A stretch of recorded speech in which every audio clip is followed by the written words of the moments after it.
हरे की जय। अथात श्रूयताम राजन वंशः सोमस्य पावन।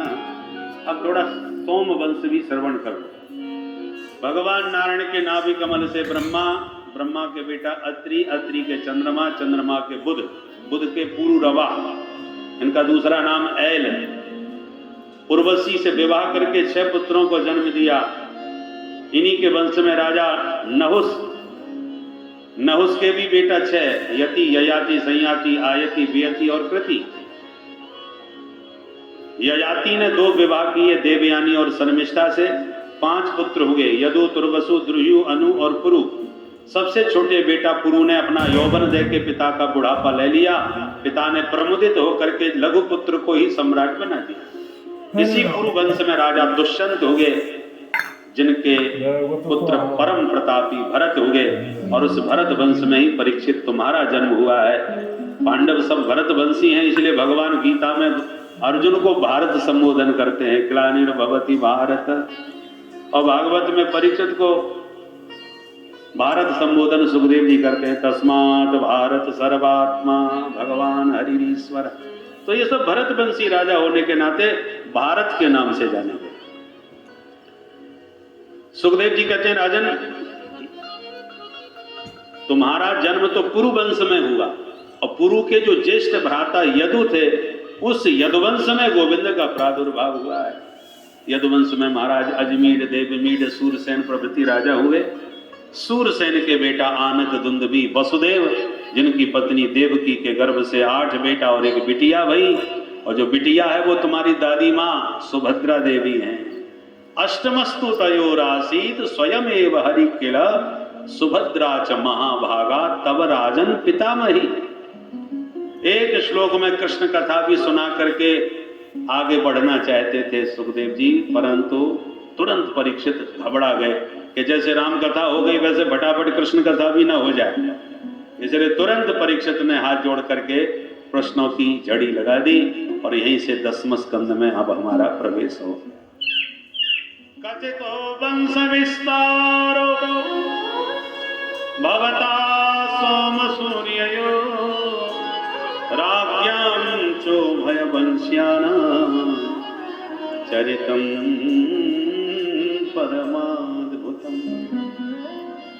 हे मुनि सत्तमा, आपने सूर्य चंद्र वंश का बहुत विस्तार से वर्णन किया, पर मेरे प्रभु के जब चरित्र आए तो आपने बड़ी चटपटी दिखा दी। 2 मिनट में सारी कथा पूरी कर गए। मैं जानना चाहता हूं, परम धर्मशील यदु वंश में मेरे प्रभु का प्रादुर्भाव कैसे हुआ? क्योंकि गोविंद की जो कथा है वो भवरोगी की होम्योपैथिक दवा है।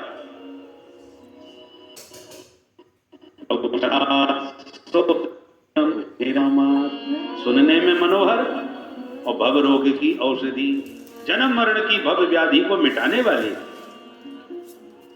और मेरे पितामहों को कौरवों की विशाल सेना के समुद्र से प्रभु ने ही कृपा की नौका में बैठा करके पार लगाया था, जिसमें द्रोणाचार्य और पितामह भीष्म जैसे तिमि तिमिंगल मत्स्य विचरण कर रहे थे। दुरत्ययम कौरव सैन्य सागरम, कौरवों के सेना के सागर को पार करना बड़े बड़े वीरों के लिए दुरत्य था। पर कृत्वा पदम वत्स पदम सयत प्लवा, कृत्वा तरन, भगवान ने जैसे बछड़े के पैर के गड्ढे को कोई सहजता से पार कर जाता है, ऐसे पार करा दिया था हमारे पितामहों को। सुखदेव जी बोले, तो तुम्हारे दादाजी का संबंध है उनसे, तुम्हारा क्या संबंध है?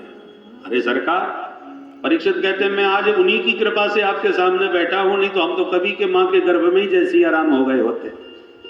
द्रोण्यस्य विप्लुष्टमिदं मदंगम संतान बीजम कुरु पांडवाना। मेरी मां के गर्भ में आकर के गोविंद ने मेरे जीवन की रक्षा करी, इसलिए वो मेरे जीवन दाता है। और एक मां के गर्भ में रहने वाले सहोदर भी तो कहलाते हैं, इसलिए मेरे भी उनसे बहुत सारे नाते बनते हैं। मेरे भूख प्यास की चिंता का परित्याग करके केवल आप यही अमृत मुझे पिलाते रहिए, क्योंकि सच्ची कहता हूं 4 दिन बीत गए, भूख प्यास का मुझे तो पता ही नहीं। अद्य क्षुधा माम न बाधते, नई साति दुस्सहा क्षुण्माम त्यक्तो दमपि बाधते पिबंतम त्वन्मुखाम भोजच्युतम हरि कथामृतम। एक दिन मैं भूखा नहीं रह पाया और महात्मा के गले में मरा सांप डाल के आ गया। मैं उस दिन जान पाया कि क्षुधा की पीड़ा कैसी होती है। इसलिए कहते हैं दुस्सहा क्षुण्माम अद्य न बाधते। और आप जो कथामृत पान करा रहे हैं इसमें इतना आनंद और स्वाद आ रहा है कि भूख प्यास का पता ही नहीं चल रहा। तब सुखदेव जी प्रसन्न हो गए और तब विस्तार से 90 अध्यायों में कृष्ण कथामृत पान कराया है। सुनो परीक्षित, जब इस पृथ्वी पर चारों तरफ अत्याचार, दुराचार, भ्रष्टाचार, पापाचार व्याप्त हो जाता है तो गौरभूत्वाश्रमुखी खिन्ना क्रंदंती करुणम विभो। करुण क्रंदन करती हुई कुर्मी या वसुंधरा गाय का, गौ माता का रूप धारण करके देव वृंदों के साथ भगवान की शरण में गई। भगवान ने ब्रह्मा जी को निर्देश दिया और ब्रह्मा जी ने सबको संकेत किया। सुनो सुनो, हमारी बात हो गई। क्या बोले? वसुदेव गृहे साक्षात भगवान पुरुष पर। वसुदेव जी के घर में साक्षात वो परम पुरुष प्रभु प्रकट होने जा रहे हैं। आप लोग भी चलो। कहां? बोले मथुरा में। तो जैसे ही देववृंद चलने लगे ब्रह्मा जी बोले रुको रुको, अकेले मत जाना, अपनी देवियों को सब साथ में लेके जाओ। बोले ये क्या करेंगी? बोले भगवान भी अब प्रभु अकेले नहीं आ रहे। जनिष्यते तत्प्रिया, तत्प्रिया श्री राधा, राधा रानी भी बरसाने में प्रकट होने वाली हैं। इसलिए संभवन्तु सुरस्त्रिया, तुम भी अपनी देवांगनाओं के साथ में जाओ और प्रिया प्रीतम को खूब रिझाओ। अरे भाई, राष्ट्रपति प्रधानमंत्री आते हैं तो पूरा विभाग पहले से आकर के बैठ जाता है तैयारी अगवानी करने के लिए। तो अनंत कोटि ब्रह्मांडाधिपति धराधाम पर पधार रहे हैं, इसलिए पूरे परकर को ब्रह्मा जी ने भेज दिया, जाओ तैयारियां करो। तो मथुरा भगवान यत्र नित्यम सन्निहितो हरि।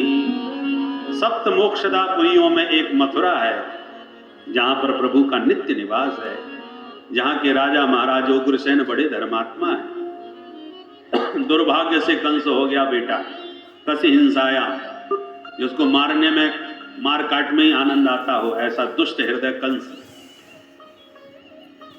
एक दिन अपने पिता को ही बंदी गृह में डाल करके बरबस जबरदस्ती सिंहासनासीन हो गया मथुरा के। और फिर अपना माहौल बनाने के लिए इसने अपनी चचेरी बहन देवकी का बड़े धूमधाम से विवाह किया वसुदेव जी के साथ। इतना दान दहेज दिया कि देखने वाले दंग रह गए कि हमने जीवन में बहुत विवाह देखे पर इतना जोरदार नहीं देखा। कुछ लोग बोले महाराज की सगी बहन नहीं है, फिर भी देखो महाराज कितने उदारता के साथ विवाह कर रहे हैं। तो इसने जब बातें सुनी तो सोचने लगा कि माहौल बदल रहा है, मेरी छवि सुधर रही है, नहीं तो लोग मेरे को आतताई समझने लगे। तो इसने और नाटक दिखाना चालू कर दिया। सत्तासीन लोग कभी कभी भोली भाली जनता को पागल बनाने के लिए ऐसा नाटक करते हैं कि बेचारे सब भूल जाते हैं और गदगद हो जाते हैं, सारी बुराइयों को अनदेखा कर देते। इसने फबक फबक के रोना चालू कर दिया। सारथी को उतार करके खुद ही घोड़े हाँकने लगा कि मैं बहन को खुद अपने हाथ से रथ हाँक करके ले जाऊंगा। जब सत्ता पर बैठे लोग नाटक दिखाते हैं तो विपक्ष के लोग उसकी पोल खोलने के लिए आ जाते हैं। तो देवताओं ने देखा बड़ा नौटंकी कर रहा है, भोली भाली जनता को पागल बना रहा है, इसका असली चेहरा जनता के सामने दिखाना बहुत जरूरी है ताकि जनता जान ले कि ये क्या है। इसलिए आकाशवाणी कर दी, अस्यास्वामष्टमो गर्भो हंतायाम बहसे बुध। अरे अबुध मूर्ख, जिस बहन के विवाह में तू इतना भावुक और गदगद हो रहा है, इसी देवकी का 8वां लाल तेरा बनेगा काल। सुनते कंस की आंख हो गई लाल, सारा भाव एकदम गायब हो गया। निकाल के तलवार भगनी महंत मारब्ध खड्ग पाणी कचे ग्रही, तुरंत केस पकड़ के रथ से नीचे बहन देवकी को पटक दिया और जो खड्ग प्रहार करने को हुआ वसुदेव जी ने तुरंत हाथ पकड़ लिया। अरे महाराज क्या कर रहे हैं? सारी जनता के बीच में अपनी बहन का वध करेंगे? अरे कोई वीर पुरुष स्त्री पर हाथ नहीं उठाता, आज आप अपनी सगी बहन पर हाथ उठा रहे हैं। अरे चचेरी, ममेरी, फुफेरी कोई भी हो, है तो बहन, परंतु छोटी बहन उम्र में जो है वो बेटी के बराबर होती है। ऐसा तवानुजा बाला कृपणा पुत्रिकोपम अंतुम नारहसि कल्याणी इमाम त्वं दीनवत्सल। वसुदेव जी ने सामनीति से बहुत समझाया, और दुष्ट के हृदय में दया कहां। बोले तुमने सुना नहीं, ये 8वें संतान के रूप में मेरे काल को जन्म देगी,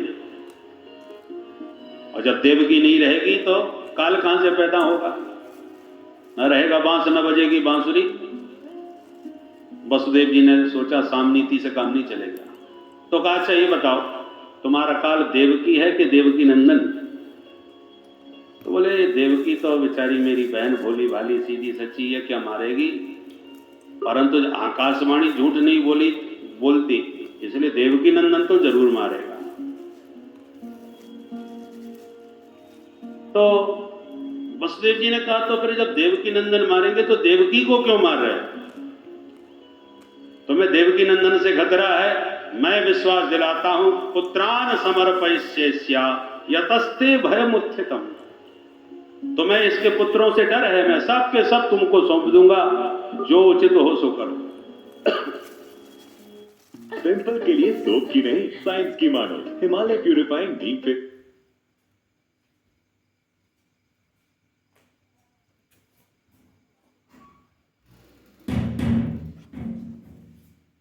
वॉश। दीदी ये बात कुछ समझ में है। अच्छा ठीक है, तो एक समझौता करते हैं। क्या? बोले जब तक इसके 8 संतान नहीं होती तुम दोनों को मेरे पास ही रहना होगा। बोले ठीक है रह लेंगे। दोनों को अपने बंदी में अपने बंधक बना लिए। भोजेंद्र गेहग्नि सिखई वरुद्धा, अवरुद्ध कर लिया, कैद कर लिया दोनों को। समय पा करके प्रथम पुत्र हुआ, नाम रखा कीर्तिमंत, ला करके दिया वसुदेव को। वसुदेव जी ने लाके दिया कंस को। कंस ने कहा प्रतियातु कुमारोयम, छोटा सा बच्चा क्या मारेगा, ले जाओ वापस, खतरा 8 में से बस उसी को लाना। ठीक है महाराज। लौटे ही थे कि नारद जी पहुंच गए।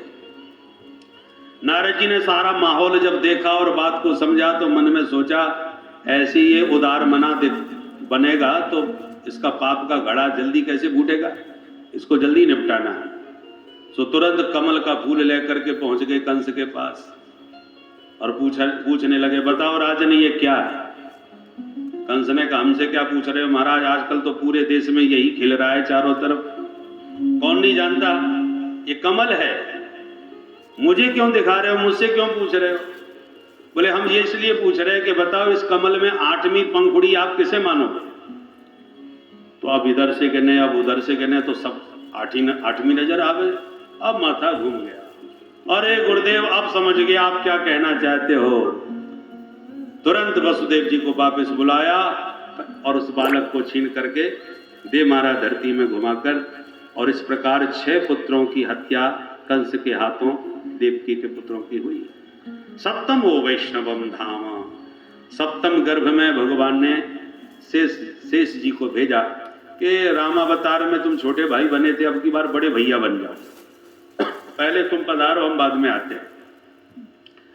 जैसे ही देवकी के गर्भ में शेष जी पहुंचे भगवान ने योग माया को बुला के निर्देश दिया देवी जाओ और शेष जी को कर्षित करके रोहिणी के गर्भ में पहुंचाओ, तुम मैया यशोदा की बेटी बन जाओ और कंस जब मारने का प्रयास करे तो अष्टभुजी बन जाना। फिर देखो जगत में तुम्हारी पूजा दुर्गा मैया, शारदा मैया, अंबिका मैया, कात्यायनी मैया, भद्रकाली मैया, भगवान जाने कितनी मैया बन के पूजोगी। योग माया प्रसन्न हो गई, वही किया जो हरि ने आदेश दिया। कंस ने समझा कि 7वें गर्भ का स्वतः पतन हो गया। अब 8वें गर्भ में प्रभु पधारे और देव की मां के मुखमंडल की दिव्य शोभा व्याप्त हो गई। पर वो शोभा देवकी के मुखमंडल की उसी प्रकार कंस के भवन में कैद है। सरस्वती ज्ञान खले यथा सती, जैसे ज्ञान खल के हृदय में सरस्वती कैद हो जाती है। शास्त्र का बोध होने पर भी जो शास्त्र की दिव्य ब्रह्म विद्या का दान नहीं करे वो ज्ञान खल कहलाता है। तो जैसे सरस्वती ज्ञान खल के हृदय में कैद बंदी हो जाती है, ऐसे ही देवकी माँ के मुखमंडल की वह दिव्य कांति भोजेंद्र गेहग्नि शिखई वरुद्धा सरस्वती ज्ञान खल यथा सती। देवता समझ गए, गोविंद माँ के गर्भ में आ गए। इसका नाम गर्भ स्तुति है। सबने मिलकर स्तुति गाई। सत्यव्रतम सत्य परम त्रिसत्यम सत्यस्य योनिम निहितम च सत्ये सत्यस्य सत्यमृत सत्य नेत्रम सत्यात्मकम त्वां शरणम प्रपन्ना। ये देवता सत्य सत्य कह के स्तुति क्यों गाई जा रहा है? क्योंकि देवताओं के मन में डर है कि प्रभु जिस घर में जहां जन्म ले रहे हैं सारे दुष्ट इन्हीं के रिश्तेदार बने बैठे हैं। कोई मामा बना बैठा है, कोई बुआ का लड़का है, तो मामा बुआ के चक्कर में कहीं ऐसी छोड़ के न चले जाएं। इसलिए कहते हैं सत्य व्रतम, आपका व्रत सत्य है। तो जो व्रत लेके आप जन्म ले रहे हो वो व्रत पूरा करना। मामा बुआ कोई भी हो, किसी को छोड़ के मत जाना यहाँ से। इसलिए मानो भगवान का वचन स्मरण दिला रहे हो। बहुत प्यारी स्तुति गाई और अंत तो गत्वा देवकी माँ को भी प्रणाम नमस्कार करके चले गए। अथ सर्वगुणोपेतः कालः परम शोभना। अथ का प्रयोग तो कथा के प्रारंभ में किया जाता है, तो मानो अथ का प्रयोग करके सुखदेव जी कहते हैं परीक्षित असली कथा तो अब प्रारंभ कर रहे हैं। भगवान का प्राकट्य नहीं तो कैसी कथा? इसलिए अथ सर्वगुणोपेतः, अब भगवान के प्राकट्य का शुभ समय आ गया। भादों का महीना आ गया, कृष्ण पक्ष आ गया, अष्टमी तिथि आ गई, महाराज बुधवार आ गया। अष्टमी तिथि आ गई, बुधवार आ गया, रोहिणी नक्षत्र आ गया और श्री हर्षण योग आ गया, बवकर्ण आ गया। मध्यरात्रि 12 बजे का समय हो गया। कालः परम शोभना। कितनी गर्मी पड़ रही थी और आने से पहले भगवान ने ब्रह्मदेव महाराज की जब तरावट में कन्हैया का जन्म महोत्सव हम लोग धूमधाम से मना सके, इसलिए कालः परम शोभना। कल तो बड़ा उपद्रव हो रहा था और आज तो काल कितना शोभन हो गया, शीतल हो गया, सुंदर हो गया। मंदम मंदम जलधरा, पानी की मंद फुहारों से प्यारे का स्वागत करने लगे जलधर। क्योंकि ये भी तो नूतन जलधर रुचये गोप बधूटी दुकूल चौराय। नवन नूतन जलधर के समान श्री अंग की कांति घनश्याम की है। तो ऐसे दिव्य प्रभु के स्वागत में सारी प्रकृति सुसज्जित हो गई। भादों के महीने में भी नदियों का जल निर्मल हो गया। अष्टमी तिथि में भी चंद्रमा पूर्णिमा के चंद्र की तरह चमकने लगे। रात के 12 बज रहे हैं, फिर भी सरोवर के सरसिज विकसित होकर के स्वागत कर रहे हैं। क्यों न हो, कमला कांत पधार रहे हैं तो कमल कैसे विकसित न होते। जबकि रात्रि में कमल नहीं खिलते, उनका समय तो दिन का है, पर कमला कांत यदि रात में आ रहे हैं तो कमल भी रात्रि में स्वागत करने लगे विकसित होकर के। ऐसा अद्भुत प्रकृति का दृश्य उपस्थित हुआ गोविंद के स्वागत में। अरे भैया, जब प्रधानमंत्री राष्ट्रपति की छोड़ो, मुख्यमंत्री जी आ जाए तो सड़क के गड्ढे गायब हो जाते हैं, भले ही एक दिन के लिए सही, पर साफ सड़कें चमक जाती हैं।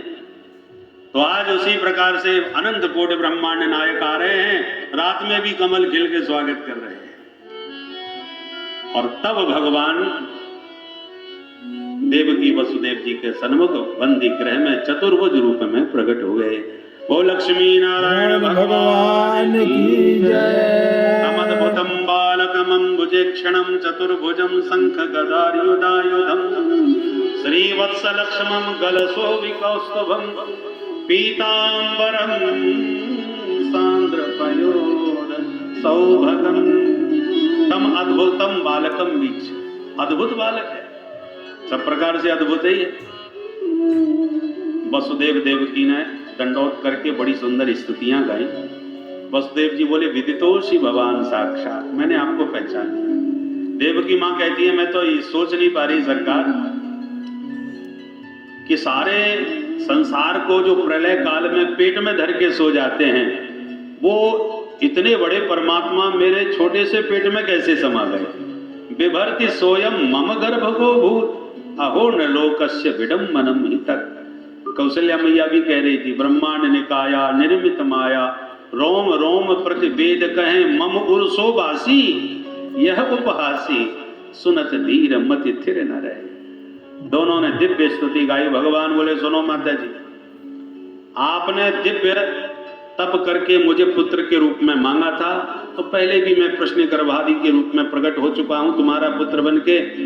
आज मैं इसलिए आपके सामने आया हूं कि पुत्र बनते ही मुझे गोकुल छोड़ आना, वहां कन्या का जन्म हुआ है उसे उठा लाना, बाकी किसी से मत घबराना, सारी बातें समझाई। और बहुवा प्राकृत शिशु, नन्हे से लाला बन करके मैया की गोदी में प्रकट हो गए।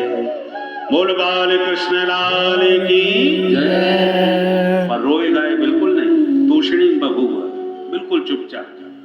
क्योंकि राम अवतार में जब रोए थे तो दास दासियां मंगल गीत गाती हैं, और कन्हैया जानते हैं हम कहीं रो पड़े तो लाठी बंदूक लेके मामा जी टूट पड़ेंगे, माहौल इस समय ठीक नहीं है, इसलिए चुपचाप ही रहो। इसलिए इत्युक्तासित हरिस्तूषणी भगवान आत्म माया पित्रो संपश्यतो सद्यो बभूव प्राकृत शिशु। वसुदेव जी ने विलंब नहीं किया, तुरंत लाला को सूप में लिटा करके सिर पर बैठा करके चलने लगे। तो हथकड़ी बेड़ी सब खुल गई, दरवाजे सब खुल गए, बाहर निकले, पहरेदार सब खर्राटे बजा के सो गए। जीव का जैसे ही ब्रह्म संबंध होता है, परमात्मा के साथ वह अपना नाता जोड़ता है, उसके भव बंधन अपने आप खुल जाते हैं, उसके अज्ञान के कपाट सब हट जाते हैं, काम क्रोध आदि जो दुश्मन हैं वो सब शिथिल होकर सो जाते हैं, और जीव शुद्ध बुद्ध मुक्त वसुदेव जी की तरह हो जाता है। परंतु लाला को लेके जब निकले तो आकाश के मेघमंडलों ने दर्शन किए। हम भी घनश्याम और हरि भी घनश्याम, हम भी नीले नील वर्ण के हैं, हमारे ठाकुर जी भी हैं, हम जल बरसाते हैं, ये भी खूब कृपा बरसाते हैं, तो काफी कुछ साम्य है। इसलिए हमें कुछ तो, हमारे पास पत्रम पुष्पम फलम तो नहीं है, पर तोयम पर्याप्त है। तो चलो जल जो वस्तु हो उसी से प्रभु रीझते हैं, उसी को प्रेम से चढ़ाओ। तो मंद मंद पानी की फुहारों से प्यारे का स्वागत करने लगे। बवर्ष पर जन्योपांसु करे जित से सोन बगार बारे निवारयन पड़े, बारे निवारयन पड़े।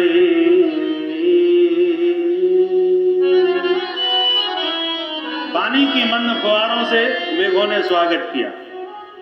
शेष भगवान छत्र बन करके वारी निवारयत, जल से प्रभु को बचाते हुए चले जा रहे। अन्वगात यमुना महारानी ने दर्शन किए, मेरे प्रियतम प्रथम बार पधार रहे हैं, बिना पाद प्रक्षालन किए नहीं जाने दूंगी। उमड़ पड़ी यमुना की धारा, जैसे यमुना जी की तरंग में उमंग उठी।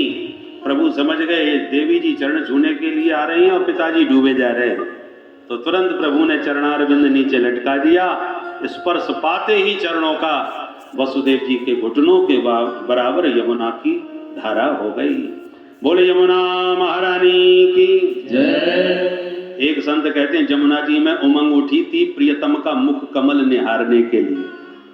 सो प्रियतम का मुख तो दिखा नहीं, ससुर जी की दाढ़ी पहले दिखाई पड़ गई, इसलिए बेचारी शर्मिंदा होकर के झुक गई और यमुना पार करके नंद भवन में जा करके लाला को सुला करके वहां से लाली को उठा लाए। और जैसी बंदी गृह में वापस आए, हथकड़ी बेड़ी लग गई, दरवाजे सब बंद, और जो कन्या गला फाड़ के रोई तो सारे पहरेदार जग गए, कंस को खबर दिए। कंस दौड़ के आया, कन्या को गोदी से छीन करके आकाश में घुमाया, हाथ छुड़ा के कन्या अष्टभुजी बन के आकाश में प्रकट होके बोली, किम मया हतया मंद जातः खलु तवांत कृत। ए मूर्ख, तू मुझे क्या मारेगा, तुझे मारने वाला पैदा हो गया। कंस कांप गया, बहन जी कहाँ पैदा हुआ है, नाम तो बता दो। कन्या बोली पूरी जन्मपत्री नहीं बताऊंगी। यत्रक बाबा, तेरे आसपास ही है, तू अपने आप ढूंढ। और कह करके वह देवी तो विंध्याचल पर्वत पर जा करके विराजमान हो गई। और विंध्याचल वासिनी मैया की, विंध्यवासिनी मैया की जय। कंस घबरा के देवकी के चरणों में गिर के बोला, बहन जी आज जीवन में पहली बार पता चला ये आजकल देवी देवता भी महा झूठे हो गए। देवम अपि अनृतम भक्ति नमर्त्या एव केवलम। अब केवल मनुष्य ही नहीं देवता भी सब झूठे हैं, इसलिए मुझे माफ कर दो, मैं इनकी बातों में आके तेरे को बहुत कष्ट दिया हूं। और यूं कह के कंस गया अपने घर। अब नंद भवन में इधर क्या हुआ, 18 श्लोकों में बड़ा सुंदर नंदोत्सव सुखदेव जी ने गाया है। नंद स्वात्मज उत्पन्ने जाता ह्लादो महामना। नंद स्वात्मज उत्पन्ने जाता ह्लादो महामना। आहोय विप्रान् वेद ज्ञान स्नातः सुचिरलङ्कृता। आहोय विप्रान् वेद ज्ञान स्नातः सुचिरलङ्कृता। पाचयित्वा स्वस्तयनं जातकर्मात्मजस्य वै। पाचयित्वा स्वस्तयनं जातकर्मात्मजस्य वै। पारयामास विधिवत् पितृदेवार्चनं तथा। आर्यामास विधिवत् पितृदेवार्चनं तथा।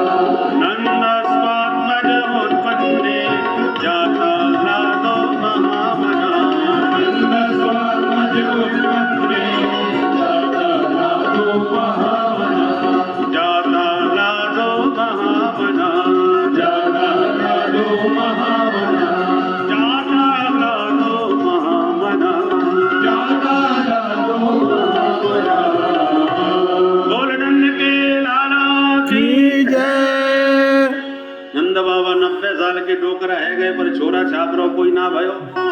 एक दिन संत महंतन की मंडली आई, नंद बाबा ने सबन को घर में बुला के चकाचक रबड़ी उठवाई तो महंत जी ने डकार लेके पेट पर हाथ घुमा के आशीर्वाद दियो, नंद बाबा पुत्रवान भव। नंद बाबा बोले, महाराज 90 साल के बुढ़ापे में कैसो आशीर्वाद दे रहे हो, अब तक तो भयो ना है, वो आगे की खबर ना है। महंत जी बोले, अब आशीर्वाद भगवान जाने कैसे निकस गए हो, तो छोरा तो अब हो के ही रहे हो। जय हो। नंद बाबा बोले, तब तो नित्य रबड़ी घुटन देव महाराज, 9 लाख गैया है, काऊ आज की कमी ना पड़वे की। भंडार खुल गए, संतन के भंडारे चकाचक छनवे लगे। आशीर्वाद को चमत्कार भयो, यशोदा जी को लाभ है गयो।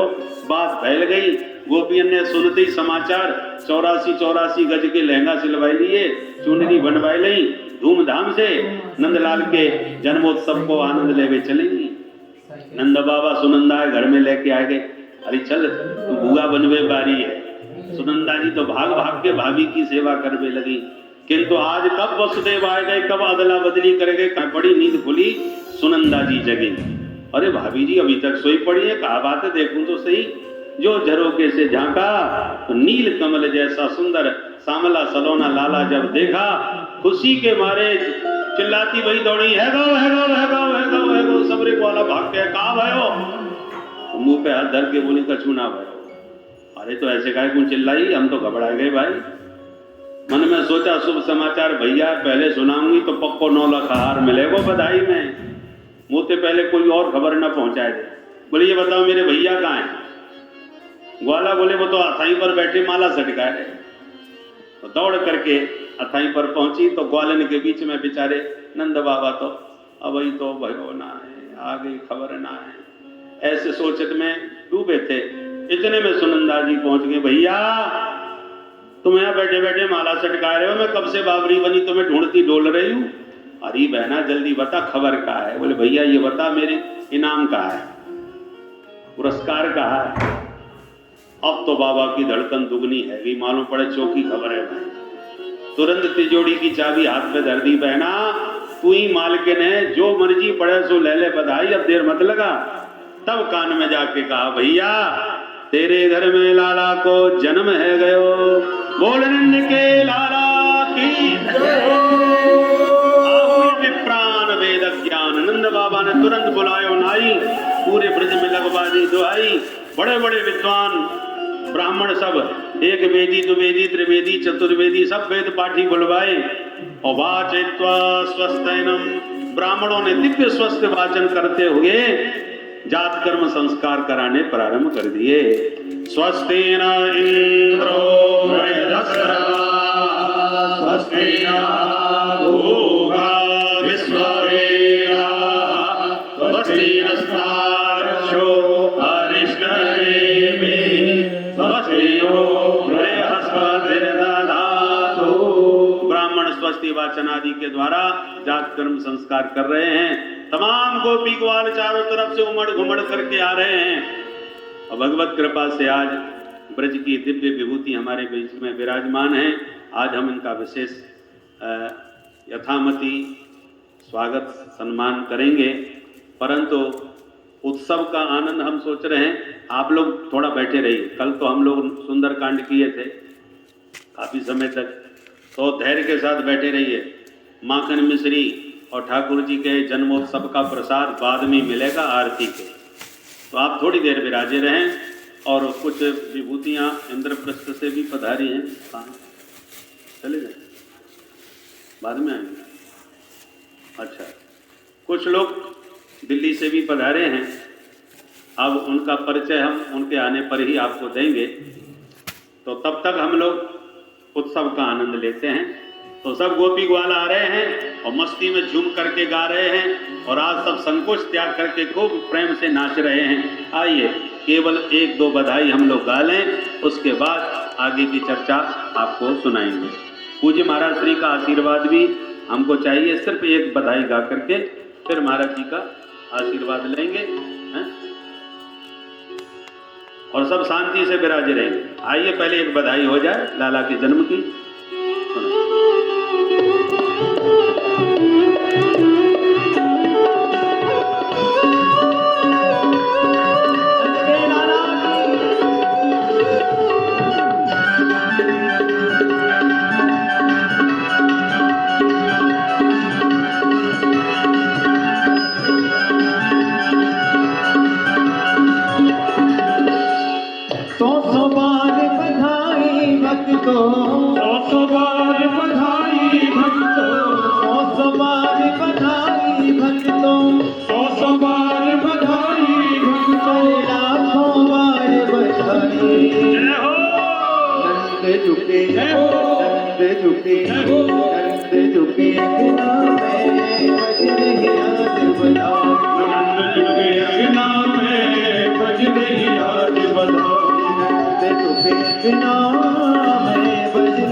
झुके के नाम में बज रही आज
बेटी हो गया बेटा।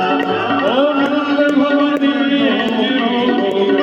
बेटी हो नंद झुके हो, नंद झुके, नंद झुके अंगना में बज रही आज बधाई। बिना में बज रही आज बधाई। सौ बार बधाई बजनो, सवार बधाई भक्तो, सौ बार बधाई बजनो, सवार बधाई भक्तो। अरे लाखों बार बधाई। नंद झुके, नंद झुके, नंद झुके अंगना में बज रही आज बधाई। नंद झुके अंगना में बज रही नंद के लाला की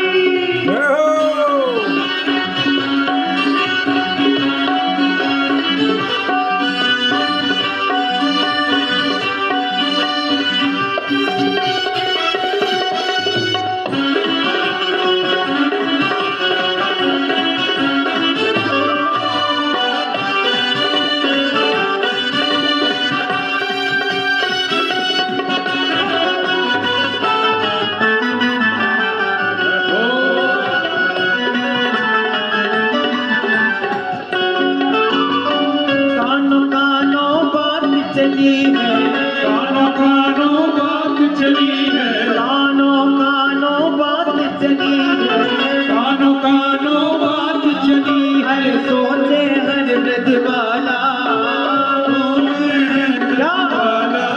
अरे नंद जी बोले यशोदा गोरी लाला है गयो काला। नंद जी बोले सोना बोले काला है गयो काला। नंद झुके, नंद झुके, नंद झुके अंगना में बज रही आज बधाई। अंगना में बज रही आज सौ बार बधाई भक्तो, सवार बधाई भक्तो, सौ बार बधाई भक्तो, सवार बधाई भक्तो। लाखों बार बधाई हो। राम लगे नंद झुके अंगना में बज रही आज बधाई। अंगना में बज रही आज बज रही आज बधाई, बज रही आज बधाई, बज रही आज, बज रही आज।